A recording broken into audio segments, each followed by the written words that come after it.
Film की शुरुआत में हमें 1971 के भारत पाकिस्तान युद्ध के बारे में दिखाया गया है। हमारी सेना, हमारे सैनिकों ने बेहद सीमित संसाधनों के बावजूद कभी अपनी पोस्ट नहीं छोड़ी। कैसे भारतीय सैनिकों ने 1 लाख से अधिक पाकिस्तानी सैनिकों को आत्मसमर्पण करने के लिए मजबूर किया। यह बॉर्डर 2 की कहानी है।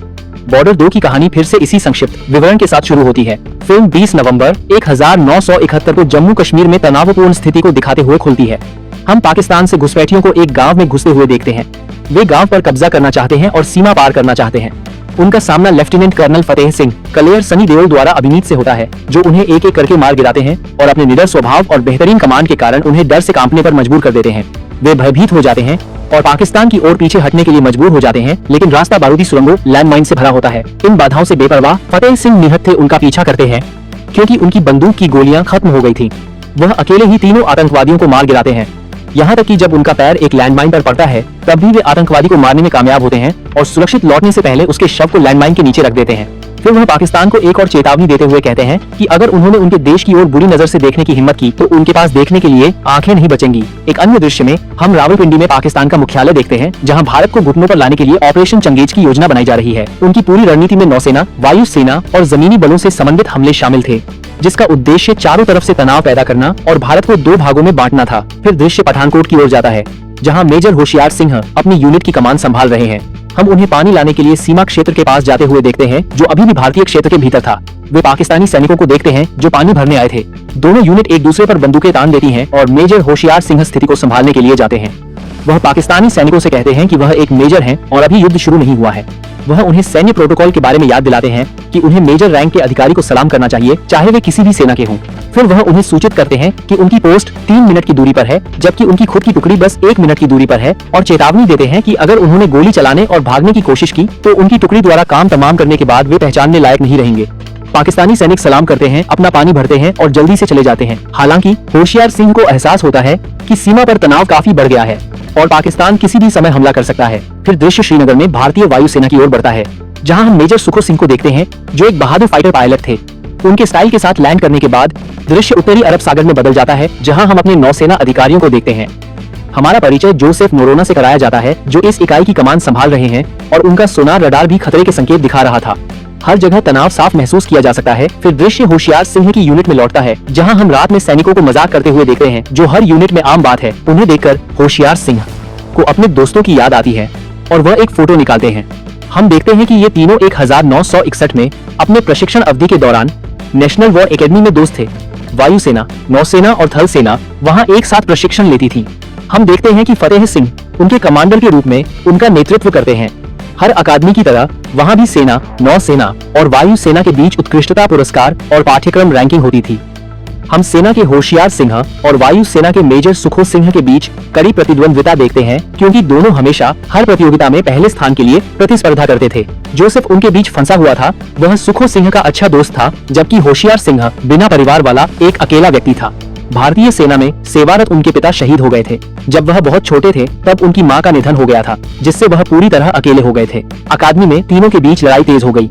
फिर फतेह सिंह बीच बचाव करते हैं और समझाते हैं कि उन्हें एक साथ प्रशिक्षित करने का उद्देश्य सेना, वायुसेना और नौसेना का एक होकर काम करना है। यदि देश किसी संकट या अपराध का सामना करता है तो उन्हें मिलकर काम करने की आवश्यकता होगी। इसीलिए नेशनल वॉर एकेडमी की स्थापना की गई थी। हालांकि इन लोगों में अनुशासन की कमी दिखाई दे रही थी। उन्हें हमेशा सजा मिलती रहती है। ये तीनों अपने व्यवहार के लिए लगातार सजा पर सजा पाते हैं। इस बीच हम फतेह सिंह के परिवार को देखते हैं, जहाँ उनका बेटा अंगद सिंह भी सेना में शामिल होना चाहता है। हालांकि उनकी पत्नी सिम्मी शुरू में मना कर देती है। बाद में अंगद फतेह सिंह के फैसले को स्वीकार कर लेता है, क्योंकि वह अपने पिता की बहादुरी की कहानियां सुनकर बड़ा हुआ है और उनके नक्शेकदम पर चलना चाहता है। दूसरी ओर इन तीनों का दोस्त बनना तय था। सुखो सिंह का दिल अच्छा है, लेकिन वह अपने जबरदस्त मजाक प्रैंक्स के लिए जाना जाता है। होशियार सिंह हमेशा शांत रहते हैं, जबकि जोसेफ उनके बीच मध्यस्थ का काम करता है। अपनी प्रशिक्षण अवधि के दौरान उन्हें घर पर फोन करने और अपने परिवारों से पत्र प्राप्त करने की अनुमति थी। हालांकि होशियार को कभी कोई पत्र नहीं मिला। एक दिन एक मेजर जोसेफ से पूछता है कि होशियार को घर से कोई पत्र या संदेश क्यों नहीं मिलता है। तब जोसेफ उसे पूरी कहानी बताता है। जोसेफ अपने घर फोन करता है, अपनी बहन, माँ और प्राग में अपनी पत्नी और बेटी से बात करता है। अगली सुबह हम होशियार के बिस्तर पर एक राखी पड़ी देखते हैं। राखी किसी और ने नहीं बल्कि सुखो ने रखी थी और वह उसकी बहन की थी। सुखो उससे कहता है, आज से तुम्हारा भी एक परिवार है। मेरी बहन तुम्हारी बहन है, मेरा परिवार तुम्हारा परिवार है, मेरी माँ तुम्हारी माँ है। ये शब्द कहने के बाद तीनों एक दूसरे को भावुक होकर गले लगाते हैं। तब से वे जिगरी दोस्त बन गए। फतेह सिंह उनसे पूछते हैं कि उन्हें क्या लगता है कि एक सैनिक बनने के लिए सबसे महत्वपूर्ण गुण क्या है। कुछ कहते हैं कि हथियारों से लैस होना जरूरी है, अन्य आत्मविश्वास के महत्व पर जोर देते हैं, कुछ लोग निडरता की आवश्यकता पर बल देते हैं। लेकिन फतेह सिंह बताते हैं कि इन सबसे ऊपर आपको सबसे ज्यादा जरूरत एक सच्चे दोस्त की होती है, जो युद्ध के दौरान हर स्थिति में आपका साथ दे सके। युद्ध के मैदान पर न तो राइफलें और न ही टैंक आपके सबसे अच्छे साथी साबित होते हैं। आपका सबसे भरोसेमंद सहयोगी आपका साथी सैनिक, आपका भाई होता है। ये सभी भौतिक चीजें किसी बिंदु पर आपको विफल कर सकती हैं, लेकिन आपका दोस्त, आपका भाई आपको कभी धोखा नहीं देगा। यही कारण है कि युद्ध के मैदान पर अपनी प्राथमिकताओं को बनाए रखना महत्वपूर्ण है, क्योंकि जब आप वहाँ होते हैं तो न तो आपके माता पिता और न ही आपकी पत्नी और बच्चे मौजूद होंगे, केवल आपका साथी, आपका भाई, आपका साथी सैनिक ही आपके साथ खड़ा होगा। फिर हम होशियार सिंह के घर एक पत्र आते हुए देखते हैं। पत्र ने सभी को चौंका दिया, क्योंकि दोस्तों और जोसेफ को पता था कि होशियार का कोई परिवार नहीं है। सच्चाई सामने आती है जब वह सिर्फ 7 साल का था तब उसकी शादी हो गई थी। हालांकि शादी के बाद परिवार अलग हो गए थे। उसकी दादी ने एक बार उसे लड्डू खिलाए थे, लेकिन उसे पता नहीं था कि वे उसकी शादी के थे। हालांकि वे अलग हो गए थे। अब वह उस लड़की से शादी करने के लिए बेताब है, जिसे वह कभी देखे बिना भी प्यार करता है। घर से आए पत्र में उससे अपनी पत्नी से मिलने और शादी को विधिवत संपन्न करने के बाद उसे घर लाने के लिए कहा गया है। वह अपनी पत्नी से मिलने के लिए छुट्टी लेता है। जब वह पहली बार अपनी पत्नी को देखता है तो उसे गहरा प्यार हो जाता है। उसने कभी नहीं सोचा था कि जिस लड़की से उसने 7 साल की उम्र में शादी की थी, वह बड़ी होकर इतनी खूबसूरत होगी। होशियार सिंह के घर पहुँचने के बाद उसकी पत्नी सम्मान देने के लिए उसके माता पिता की तस्वीरें मांगती है। होशियार बताता है कि उसकी मां ने कहा था कि जब उसके पिता युद्ध से लौटेंगे तो वे तस्वीरें लेंगे, लेकिन उसके पिता कभी नहीं लौटे और उसकी मां ने कभी अकेले तस्वीरें नहीं ली, इसलिए उसके पास उनकी कोई तस्वीर नहीं है। उसके पास केवल अपने पिता की वर्दी है। उसकी पत्नी वर्दी को ही सम्मान देती है, जिससे होशियार सिंह बहुत भावुक हो जाता है। वह अपनी पत्नी का हाथ कभी न छोड़ने का वादा करता है और वे एक साथ कीमती समय बिताते हैं। होशियार अपनी पोस्ट पर लौट आता है, लेकिन अपनी पत्नी से मिलने जाता रहता है। होशियार सिंह की पत्नी गर्भवती हो जाती है। जब उसे यह खबर मिलती है तो वह बहुत खुश होता है और अपने आने वाले बच्चे के लिए एक पालना बनाता है। फिर दृश्य राखी समारोह में बदल जाता है, जहां हम होशियार, जोसेफ और सुखो को देखते हैं। सुखो की बहन उन्हें राखी बांधती है और बताती है कि कैसे वे सभी शादीशुदा हैं और उनके बच्चे होने वाले हैं, सिवाय उसके भाई के। वह खुलासा करती है कि वह एक लड़की को पसंद करता है और उसके पास उसकी फोटो है और लड़की भी तैयार है, लेकिन वह पहले बात करने की पहल नहीं करेगा। तभी होशियार और जोसेफ एक योजना बनाते हैं, क्योंकि वे अपने दोस्त के प्रतिस्पर्धी स्वभाव और हमेशा पहले रहने की उसकी इच्छा को जानते हैं। वे उसे यह बताने का सुझाव देते हैं कि लड़की के परिवार ने उसे अस्वीकार कर दिया है। जब उसकी माँ उसे तुरंत इस बारे में सूचित करती है और उसे फोटो वापस करने के लिए कहती है, तो सुको का अहंकार जाग जाता है। वह लड़की से मिलने के लिए दौड़ता है, लेकिन वहाँ उसे पता चलता है कि उसके साथ चाल चली गई है।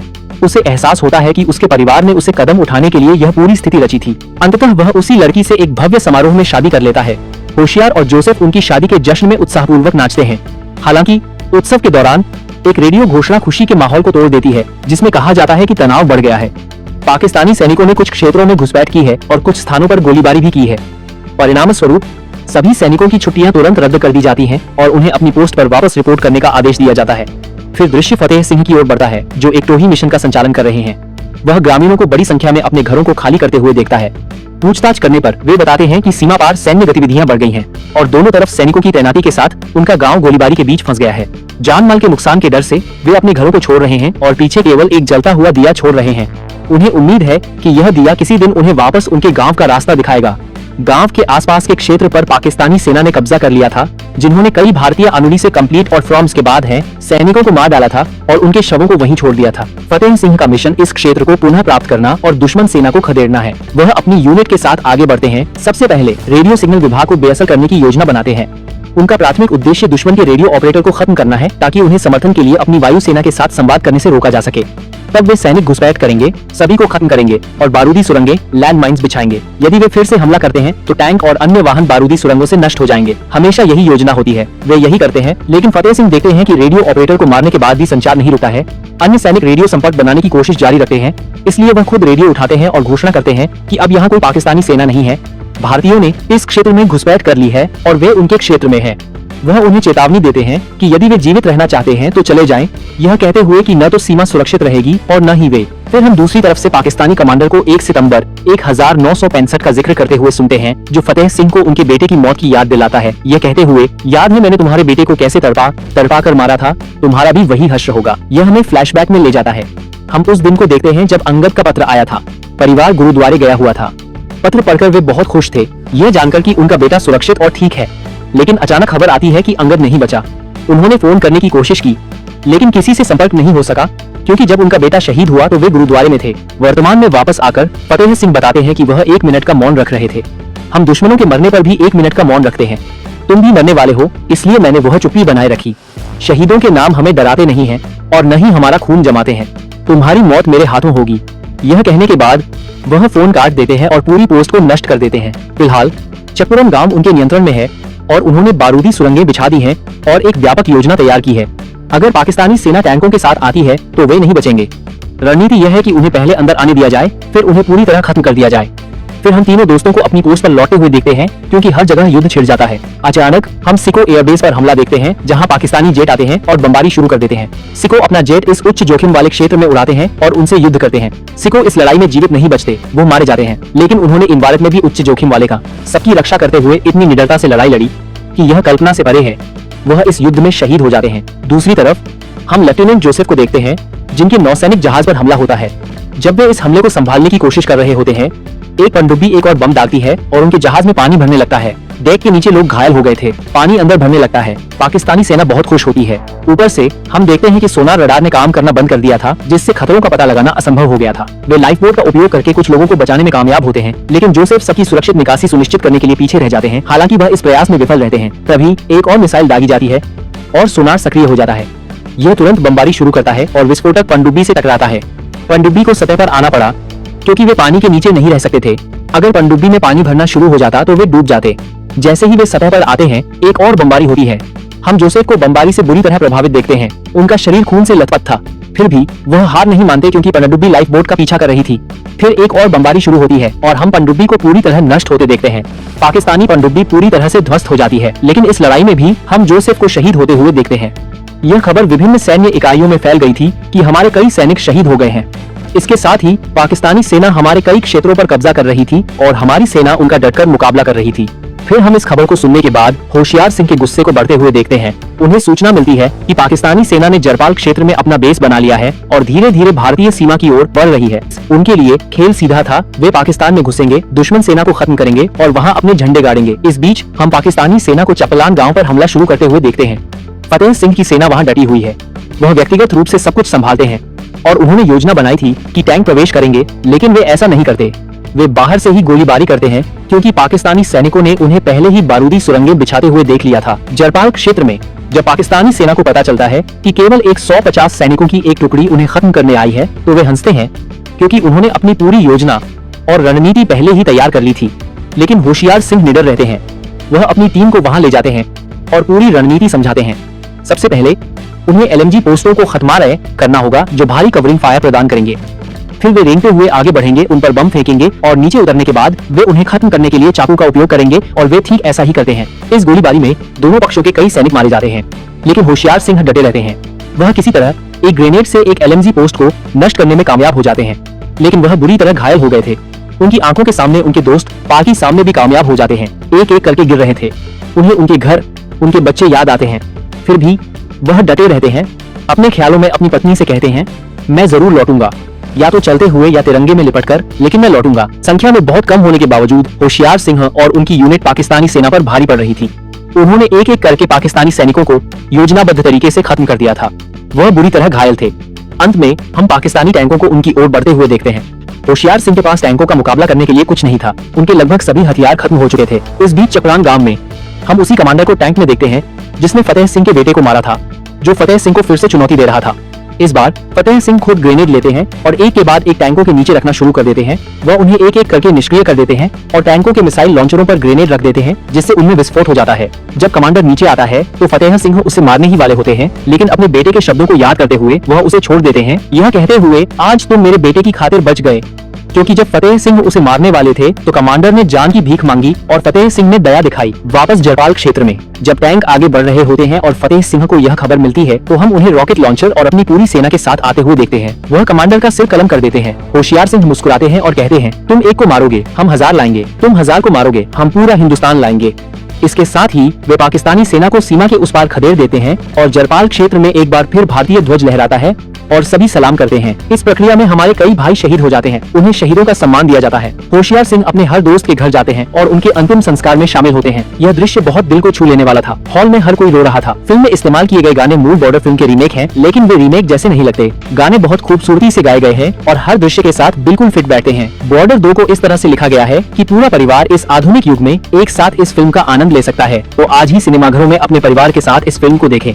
मुझे यह फिल्म बहुत पसंद आई। वीडियो को लाइक करें, चैनल को सब्सक्राइब करें।